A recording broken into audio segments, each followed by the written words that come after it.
Salam saudaraku yang dikasihi Tuhan Yesus. Senang bisa berjumpa dengan saudara hari ini. Saya sangat yakin kita semua diberkati Tuhan, amin. Kita sudah beribadah bersama-sama menyembah Tuhan. Mari kita siapkan hati kita untuk terima firman Tuhan hari ini. Mari kita berdoa. Bapa di surga, kami bersyukur buat waktu kesempatan yang Tuhan berikan kepada kami bersama dengan keluarga kami, jemaat Tuhan dan keluarga-keluarga mereka, untuk bersama-sama beribadah kepada Tuhan hari ini. Kami sudah memuji dan menyembah Tuhan. Sebentar kami siapkan hati kami untuk terima firman-Mu. Mari Roh Kudus berikan kami hati telinga yang cakap untuk menerima setiap kebenaran Tuhan yang akan menjadi tuntunan berkat kekuatan dalam hidup kami. Dalam nama Tuhan Yesus kami berdoa, haleluya, amin. Saudaraku yang dikasihi Tuhan, firman Tuhan hari ini berbicara tentang ketika tidak ada jalan keluar. Mari kita baca dalam 1 Samuel pasal 14 ayat 6 sampai dengan yang ke-10. Saya bacakan ayat yang ke-6 sebagai perenungan kita hari ini. Demikian firman Tuhan, 1 Samuel 14 ayat yang ke-6. Berkatalah Yonatan kepada bujang pembawa senjatanya itu, mari kita menyeberang ke dekat pasukan pengawal orang-orang yang tidak bersunat ini. Mungkin Tuhan akan bertindak untuk kita. Sebab bagi Tuhan tidak sukar untuk menolong, baik dengan banyak orang maupun dengan sedikit orang. Amin. Saudaraku Tuhan, firman Tuhan ini sungguh akan menjadi perenungan dalam hidup kita hari ini. Saudaraku, banyak masalah yang Tuhan izinkan dalam hidup kita, itu semua akan menguji iman kita untuk membuktikan apa kita berharap berserah kepada Tuhan. Bahkan ketika kita menghadapi sesuatu yang kelihatannya tidak ada jalan keluar, tidak ada jawaban dalam hidup kita, saudaraku, itu akan membuat hidup kita terus akan berserah kepada Tuhan, atau kita mencari pertolongan-pertolongan kepada yang lain. Nah, saudaraku, sikap kita akan menentukan hasil akhir dari apa yang kita hadapi hari ini. Kalau saudara baca dalam 1 Samuel pasal 13 sampai dengan pasal 14, ini adalah masa-masa yang berat yang dihadapi oleh bangsa Israel ketika mereka dipimpin oleh seorang raja yang bernama Saul. Kenapa saudaraku? Karena mereka harus menghadapi peperangan melawan orang-orang Filistin dengan jumlah tentara yang begitu besar. Nah saudaraku, kalau saudara baca dalam ayat 22 pasal 13, di sana dikatakan demikian, sehingga pada hari pertempuran itu sebilah pedang atau lembing pun tidak terdapat pada seluruh rakyat yang ada bersama Saul dan Yonatan. Tetapi Saul dan Yonatan anaknya itu masih mempunyainya. Saudaraku, inilah pertempuran yang berat, inilah peperangan yang berat yang dihadapi oleh bangsa Israel. Kenapa saudaraku? Bukan hanya karena Saul memiliki tentara yang sangat sedikit, tetapi juga di sini dikatakan sebilah pedang atau tombak pun, lembing pun tidak ada di antara orang-orang yang bersama dengan Saul. Karena itu saudaraku, kalau saudara baca dalam 1 Samuel 13 ayat ke-6, di sana dikatakan demikian, ketika dilihat orang-orang Israel bahwa mereka terjepit, sebab rakyat memang terdesak, maka larilah rakyat bersembunyi di gua, keluk batu, bukit batu, liang batu, dan perigi. Nah saudaraku, banyak tentara yang melarikan diri karena ketakutan. Saudaraku yang di Tuhan, sebagai seorang pemimpin, Saul akan mengambil keputusan yang tepat. Dan kalau kita lihat hari ini bagaimana dalam tema ayat itu, bagaimana Yonatan menjadi pahlawan yang menyelamatkan bangsa Israel. Dan saudara Tuhan, di tengah situasi yang sulit seperti itu, dalam peperangan yang tidak berimbang, maka Yonatan anak Saul melakukan hal yang benar. Nah, apa yang dilakukan oleh Yonatan? Mari kita akan lihat. Ada 3 hal yang menjadi pelajaran kita hari ini. Saya bacakan kembali dalam 1 Samuel 14 ayat yang ke-6. Demikian firman Tuhan. Berkatalah Yonatan kepada bujang pembawa senjatanya itu, mari kita menyeberang ke dekat pasukan pengawal orang-orang yang tidak bersunat ini.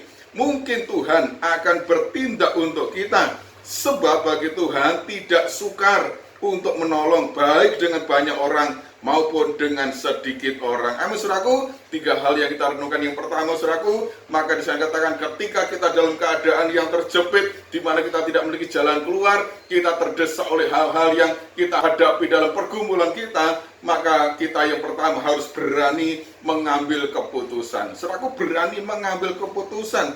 1 Samuel 46 bagian A di sana dikatakan demikian, mari kita menyeberang ke dekat pasukan pengawal orang-orang yang tidak bersunat ini. Saudaraku, sementara mereka berhadapan pasukan dengan pasukan, saudaraku, Yonatan mengajak pembawa senjatanya, mari kita mendekat ke sana. Ini keputusan yang berat, ini keputusan yang sulit, tetapi apa yang dilakukan oleh Yonatan ini adalah langkah yang benar. Jangan hanya kita terpuruk dengan masalah kita, sakit penyakit kita, kebutuhan kita, ekonomi kita, atau apapun yang kita hadapi, kemudian membuat itu kita hanya berdiam diri, kita tidak punya keputusan, kita tidak bertindak, kita tidak melakukan apa-apa dalam hidup ini. Saudaraku, Yonatan ketika terjepit, ketika terdesak oleh musuh, maka dikatakan mari kita menyeberang ke dekat pengawal orang-orang yang tidak bersunat itu. Saudaraku, Yonatan mengambil keputusan yang tepat. Nah, saudara Tuhan, sekali saya katakan jangan kita berdiam diri, mari kita ambil keputusan. Apa itu? Yaitu lawan dan melangkah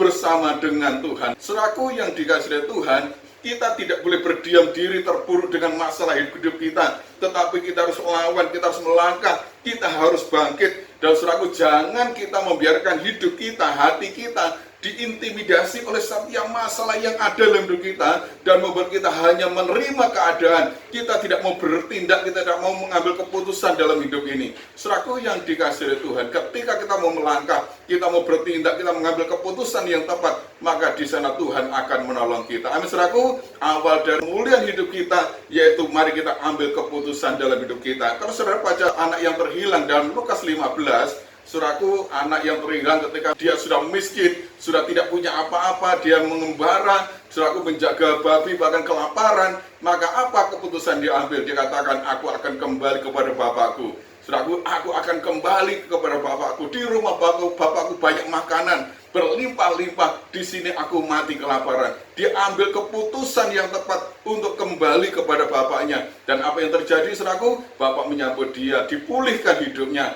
diterima sebagai anak kembali. Mari kita ambil keputusan hari ini, apa yang kita lakukan, kerjakan dalam hidup kita. Jangan kita terpuruk dengan masalah hidup kita, jangan kita terpuruk dengan sakit penyakit kita, jangan kita terpuruk dengan segala apapun yang kita hadapi hari ini. Mari ambil keputusan untuk bangkit bersama dengan Tuhan. Amin. Saudara, yang kedua, apa yang dilakukan oleh Yonatan? Di sana dikatakan jangan salah memilih, atau jangan salah kita memilih dalam keputusan kita. 1 Samuel 14 ayat 6 di bagian B di sana dikatakan demikian. Mungkin Tuhan akan bertindak untuk kita. Mungkin Tuhan akan bertindak untuk kita. Amin, saudara. Ayat ini kelihatannya meragukan Tuhan. Katakan mungkin Tuhan akan bertindak. Saudaraku, tetapi ini adalah pilihan Yonatan. Saudaraku, kata mungkin ini menunjukkan satu keraguan. Apakah Tuhan mau menolong atau tidak? Apakah kalau kau maju Tuhan akan bertindak atau tidak? Saudaraku, pertanyaannya bagaimana jika tidak? Ketika aku sudah maju, aku sudah mengambil keputusan, bagaimana kalau Tuhan tidak menolong saya? Saudaraku, karena itu Yonatan meminta petunjuk dari Tuhan, bertanya kepada Tuhan. Nah, saudaraku yang dikasihi oleh Tuhan, ketika dalam keraguan-raguan dan kita tidak punya pilihan yang lain yang harus kita pilih, maka saudaraku, jangan sampai kita salah pilih. Kita harus mengambil keputusan untuk tetap memilih Tuhan. Amin, saudara. Jangan pilih yang lain. Ketika orang memberikan kepada kita solusi-solusi, jalan keluar, saudaraku, itu boleh saja kita terima sebagai nasihat. Tetapi saudaraku, kita harus memutuskan dalam hidup kita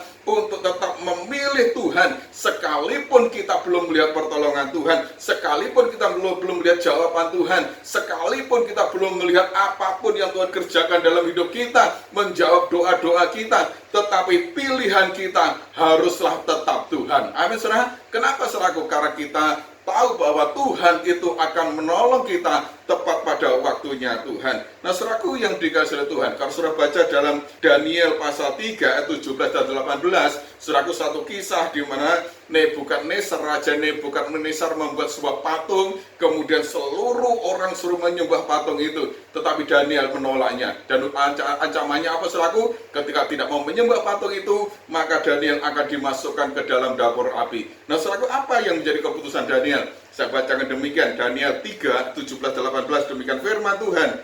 Jika Allah kami yang kami puja sanggup melepaskan kami, maka ia akan melepaskan kami dari perapian yang menyala-nyala itu, dan dari dalam tanganmu, ya Raja. Tetapi seandainya tidak, hendaklah Tuanku mengetahui, ya Raja, bahwa kami tidak akan memuja dewa Tuanku dan tidak akan menyembah patung emas yang Tuhanku dirikan itu. Amin, saudara. Saudaraku, keputusan Daniel adalah tidak mau menyembah patung itu. Saudaraku, bukan karena dia sudah pasti mendapat pertolongan Tuhan, pasti akan memiliki kepastian Tuhan akan menolong. Bahkan bisa dikatakan seandainya Tuhan tidak menolong aku tidak akan menyembah patung itu. Nah, saudaraku Tuhan, ketika kita dalam masalah dalam hidup kita, dalam apapun yang kita hadapi, sekalipun kita belum melihat pertolongan Tuhan, jalan keluar, jawaban dalam hidup kita, tetapi saudaraku, yakinkan hidup kita memutuskan bahwa Tuhan itu adalah tempat yang kita tuju untuk kita mendapatkan jawaban dalam hidup kita. Tuhan itu adalah pilihan yang terutama dari semua pilihan-pilihan yang ada dalam kehidupan kita. Amin, saudaraku. Kalau kita mengutamakan Tuhan,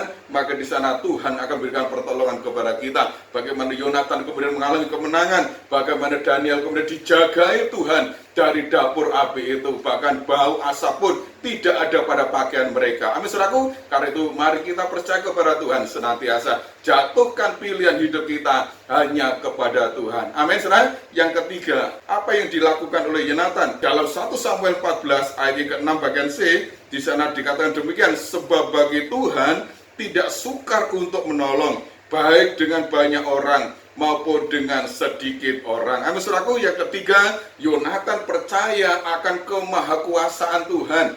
Saudaraku, mari kita percaya akan kemahakuasaan Tuhan. Saudaraku, Saul yang berperang melawan bangsa Israel yang ribuan, Saul hanya memiliki 400 prajurit saja, dan Yonatan bersama dengan bujang pembawa senjatanya hanya 2 orang saja masuk dalam perkemahan orang Filistin. Mereka masuk ke sana, saudaraku. Nah, saudaraku Tuhan, kenapa Yonatan melakukan itu? Karena Yonatan percaya bagi Tuhan tidak sukar untuk menolong, baik dengan banyak orang maupun dengan sedikit orang. Amin, saudara. Hari ini firman Tuhan meneguhkan dalam hidup kita, bagi Tuhan itu tidak sukar untuk menolong dalam hidup kita. Mungkin kita sudah tidak punya apa-apa, kita tidak punya pengharapan dalam hidup kita. Mungkin kita hanya sisa sedikit dari hidup iman kita kepada Tuhan, dan yakinkan diri kita bahwa dengan itu menjadi modal bagaimana Tuhan akan dapat menolong hidup kita. Tuhan sanggup memulihkan kehidupan kita. Amin, saudaraku. Tuhan senantiasa mempedulikan hidup kita. Kita harus mengakui kemahakuasaan Tuhan. Allah adalah Allah yang tidak dapat dibatasi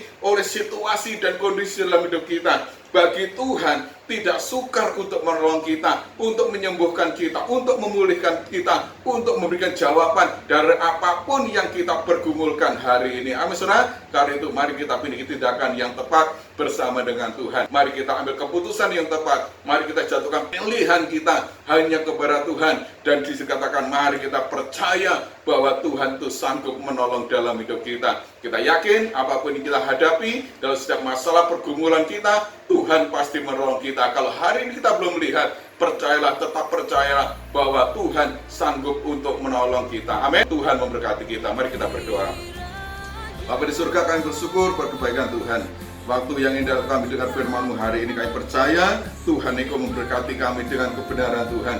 Ketika tidak ada jalan keluar dalam setiap masalah kami, ketika kami menghadapi jalan buntu dalam hidup kami, ajar kami untuk mengambil keputusan yang tepat dalam hidup kami. Ajar kami untuk terus tetap memilih Tuhan menjadi yang terutama dalam hidup kami, karena Engkau Tuhan yang berkuasa menolong dalam hidup kami. Engkau yang tidak dibatasi oleh situasi dan kondisi apapun dalam hidup kami, dan kami percaya pertolongan-Mu tidak pernah terlambat bagi kami. Terima kasih Bapa, terima kasih Roh Kudus menerangkan firman-Mu menjadi tuntunan berkat kekuatan dalam kehidupan kami. Kamu berkati berdoa seluruh jemaat Tuhan, keluarga kami yang sudah beribadah pada hari ini. Tuhan yang tahu apa yang pergumulan, masalah, persoalan, bahkan kebutuhan-kebutuhan, kami percaya sepenuhnya tangan Tuhan. Tuhan yang memberi jawaban, Tuhan yang akan mencukupkan, Tuhan yang menyediakan. Bahkan mereka menghadapi sakit, penyakit, kelemahan tubuh, angkat cabut semua dalam nama Tuhan Yesus. Tuhan sembuhkan, Tuhan pulihkan. Terima kasih Bapak, terima kasih. Hamba memberkati setiap persembahan milik Tuhan dipersembahkan oleh jemaat Tuhan. Persembahan diberikan dengan hati rela dan sukacita. Kembalikanlah berlipat kali ganda seperti janji Tuhan. Bahkan di tengah-tengah pandemi virus corona, lingkungan kami, di sekitar kami Tuhan, hamba bukan perlindungan Tuhan bagi keluarga kami jemaat Tuhan. Jauhkan segala kuasa-kuasa roh jahat, intimidasi, bahkan kuasa-kuasa jahat apapun mengganggu, segala marah, bahaya, kelemahan tubuh, sakit, penyakit, virus corona, tolak semua dalam nama Tuhan Yesus. Tutup bungkus kami dengan kuasa darah Tuhan. Bentengi dengan benteng perapi dari Engkau. Malaikat Tuhan berjaga-jaga senantiasa. Kami aman dalam perlindungan Tuhan. Terima kasih Bapak, terima kasih. Mari angkat tangan kepada Tuhan dan terimalah berkat Tuhan. Tuhan memberkati Engkau dan melindungi Engkau. Tuhan menyinari Engkau dengan wajahnya dan memberi Engkau kasih karunia. Tuhan menghadapkan wajahnya kepadamu dan memberi Engkau damai sejahtera. Terimalah berkat Tuhan.